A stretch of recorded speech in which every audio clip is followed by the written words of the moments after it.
اور اسی سورہ کی آیت نمبر 15 میں قرآن مجید کے بارے میں نور کی تعبیر آئی ہے۔ کتاب منیر آسمانی کتابوں کی وہ قسم ہے کہ جو احکام و قوانین کی حامل تھیں، مثلاً تورات، انجیل، قرآن مجید۔ پھر تکذیب کرنے والے گروہ کے دردناک عذاب کی طرف اشارہ کرتے ہوئے ارشاد قدرت ہے کہ ایسا نہیں تھا کہ وہ خدائی عذاب سے محفوظ رہ جائیں اور ہمیشہ اپنی تکذیبوں کو جاری رکھیں، خدا کے قوانین کو رونتے رہیں اور دنیا میں من مانی کرتے رہیں۔ لہٰذا اس کے بعد ہم نے کافروں کو پکڑ لیا اور انہیں سخت سزا دی۔ کسی گروہ کو طوفان نے آ لیا، کسی کو تیز ہوا، ویران کر دینے والی آندھی، کسی جماعت کو آسمانی چنگھاڑ، صاعقہ اور زلزلے کے ذریعے ہم نے درہموں برہم کر دیا اور ان کے نام و نشان کو مٹا دیا۔ اس کے بعد تاکید اور ان کی سزا کی شدت بیان کرنے کے لیے ارشاد رب العزت ہوا کہ ان کے لیے میرا عذاب کیسا تھا۔ اور اگلی آیت میں پھر ارشاد رب العزت ہے، کیا تو نے نہیں دیکھا کہ خدا نے آسمان سے پانی نازل فرمایا کہ جس کے ذریعے ہم نے زمین سے گوناگوں رنگ کے پھل نکالے اور پہاڑوں میں بھی سفید و سرخ رنگ کے راستے پیدا ہوئے، مختلف رنگوں میں اور کبھی گہرے سیاہ رنگ میں، اور انسانوں، چلنے پھرنے والے جانداروں اور چوپاؤں کے بھی مختلف رنگ ہوتے ہیں۔ ہاں، حقیقت یہی ہے کہ خدا کے بندوں میں سے صرف علماء اس سے ڈرتے ہیں۔ خدا عزیز و غفور ہے۔ آیت نمبر 27 اور آیت نمبر 28۔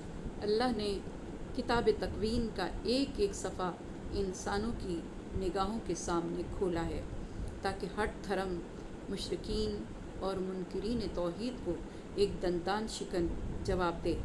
اس نے بے جان موجودات میں بھی رنگوں کی ایک عظیم دنیا آباد کی، ایک ہی پانی اور زمین سے کہ جس میں پانی بے رنگ ہے اور زمین ایک ہی رنگ یعنی مٹیالہ رکھتی ہے، لیکن اس کے باوجود اسی زمین سے مختلف رنگ کے پھولوں اور مختلف رنگ اور ذائقے کے پھلوں کو پیدا کیا، جو نہ صرف رنگ اور ذائقے میں ایک دوسرے سے مختلف ہیں بلکہ ساخت میں بھی ایک دوسرے سے مختلف ہیں۔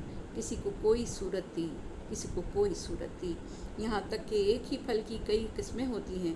مثلاً انگور کی کم از کم 50 قسمیں ہیں، کھجور کی تقریباً 70 قسمیں ہیں۔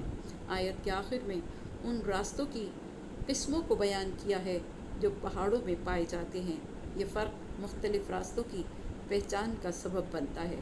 ارشاد ہوتا ہے کہ پہاڑوں میں بھی راستے بنائے جن کے رنگ مختلف ہیں، کوئی سفید ہے تو کوئی سرخ اور کبھی سیاہ رنگ کے۔ رنگوں کا یہ اختلاف ایک طرف تو پہاڑوں کو خوبصورت بناتا ہے، دوسری طرف راستوں کو معلوم کرنے اور پیچدار پہاڑی سڑکوں میں گم ہو جانے سے بچاتا ہے۔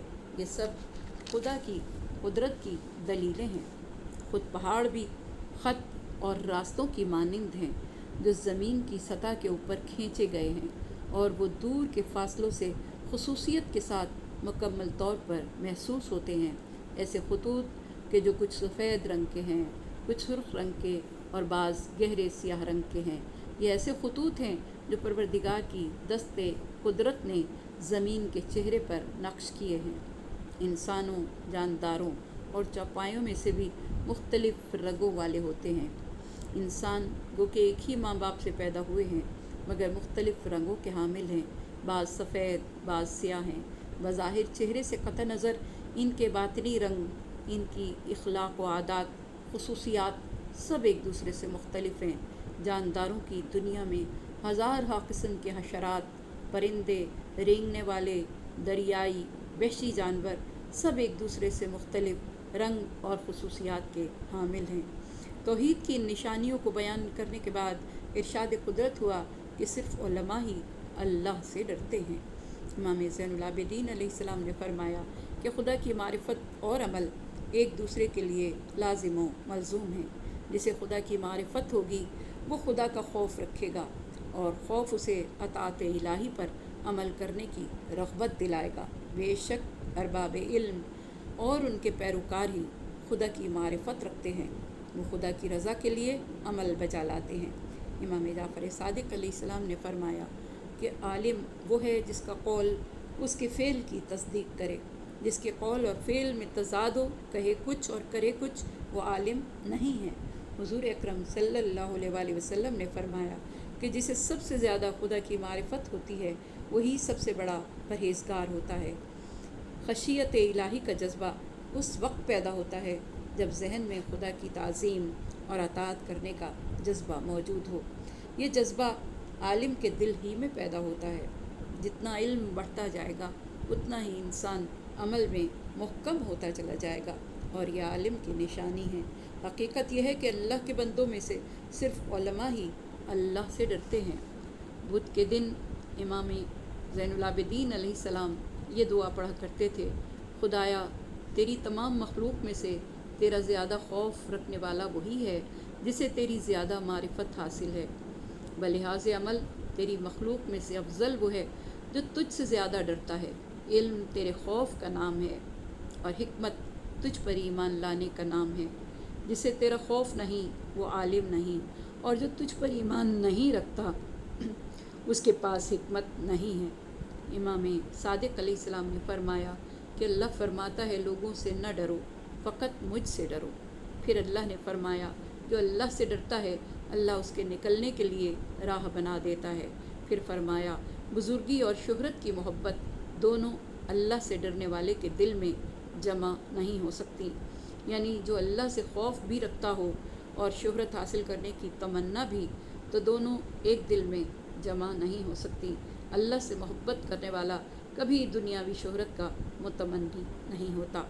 علماء سے فرد اول اور اعلیٰ حضرت علی علیہ السلام مراد ہیں، جو اللہ کے بارے میں علم رکھتے تھے اور اس سے ڈرتے تھے اور اس کے فرائض پر عمل کرتے تھے۔ اس کی راہ میں جہاد کرنے والے تمام امور میں اللہ اور اس کے رسول کی رضا کی اتباع کرنے والے تھے، یعنی فرد اول آپ ہیں اور بعد میں دوسرے اس میں شامل ہوئے۔ مولا علی علیہ السلام جب قتال کے لیے کھڑے ہوتے تھے تو گویا سیسا پلائی ہوئی دیوار کی طرح کھڑے رہتے تھے، اور انہی کے بارے میں خدا نے سورہ صف کی آیت نمبر 4 میں ارشاد فرمایا: یقیناً اللہ تعالیٰ ان سے محبت کرتا ہے جو راہ خدا میں یوں جہاد کرتے ہیں اور یوں کھڑے رہتے ہیں جیسے سیسا پلائی ہوئی دیوار ہو۔ اور پھر ارشاد ہوتا ہے: یقیناً جو لوگ اللہ کی کتاب کی تلاوت کرتے ہیں اور انہوں نے نماز قائم کی ہے، اور جو کچھ ہم نے بطور رزق دیا ہے اس میں سے ہماری راہ میں خفیہ اور اعلانیہ خرچ کیا ہے، یہ لوگ ایسی تجارت کے امیدوار ہیں جس میں کسی طرح کی تباہی نہیں ہے، جس میں صرف فائدہ ہے، تاکہ خدا ان کا پورا پورا اجر دے اور اپنے فضل و کرم سے اضافہ بھی کر دے۔ یقیناً وہ بہت زیادہ بخشنے والا اور قدر کرنے والا ہے۔ آیت نمبر 29 اور آیت نمبر 30۔ امام محمد باقر علیہ السلام نے فرمایا کہ وہ جو خیرات کی طرف اللہ کے اذن سے سبقت کرنے والا ہے وہ امام ہے، کہ امام ہی خیر کی طرف رہبری کرتا ہے۔ ایک شخص حضور اکرم صلی اللہ علیہ وآلہ وسلم کے سامنے کھڑا ہوا اور عرض کیا کہ یا رسول اللہ، کیا وجہ ہے کہ مجھے موت سے نفرت ہے؟ آپ نے فرمایا کیا تیرے پاس مال و دولت ہے؟ اس نے کہا جی ہاں۔ آپ نے فرمایا مال و دولت اللہ کی راہ میں خرچ کر کے آگے بھیج دے۔ اس نے کہا کہ میں ایسا نہیں کر سکتا۔ تو آپ نے فرمایا انسان کا دل مال و دولت کے ساتھ ہوتا ہے، اگر دولت کو انسان روانہ کر دے تو وہ خود بھی آگے جانا پسند کرتا ہے، اور اگر مال و دولت دنیا میں اپنے پاس جمع رکھے، اس کا ذخیرہ کر لے، تو اس کا دل دنیا چھوڑنے پر آمادہ نہیں ہوتا۔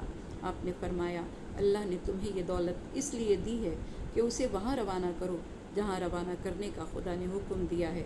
خدا نے دولت بڑھانے کے لیے تمہیں دولت نہیں دی ہے بلکہ آخرت کمانے کے لیے دی ہے۔ عمر ابن عبدالعزیز جب خلیفہ بنے تو مدینہ آئے اور انہوں نے اعلان کیا کہ حکومت نے جس کا مال غصب کیا ہو وہ آئے اور اپنا مال ہم سے واپس لے لے۔ حضرت امام محمد باقر علیہ السلام اس سے ملنے گئے اور آپ نے اسے کچھ نصیحتیں کی۔ ان میں سے ایک نصیحت یہ تھی کہ دیکھو، جو چیز تمہیں خدا کے حضور عزت دلانے والی ہے اسے اختیار کرو، اور جو چیز تمہاری رسوائی کا سبب بنتی ہو اس پر عمل نہ کرو۔ مولا علی علیہ السلام فرماتے ہیں جان لو تمہاری ہستی وجود کی قیمت جنت کے علاوہ کچھ نہیں، اسے جنت کے علاوہ کسی اور چیز کے عوض فروخت نہ کرو۔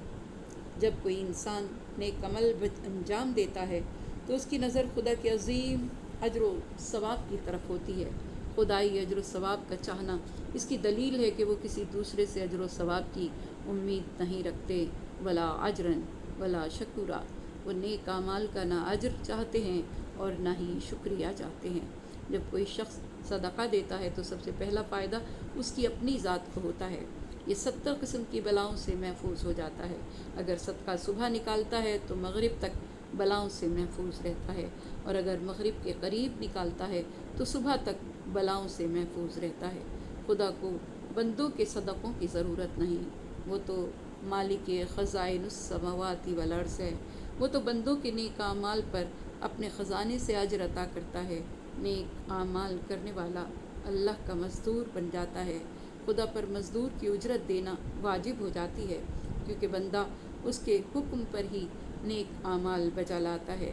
خدا اس کی اجرت بہت بڑھا چڑھا کر دیتا ہے، کبھی اجر 10 گنا، کبھی 70 گنا، کبھی 70,000 گنا، اور کبھی بے حساب، گویا متاع قلیل کے عوض اجر کثیر عطا فرماتا ہے، اور وہ ان پر اپنے فضل کا اضافہ کرے گا۔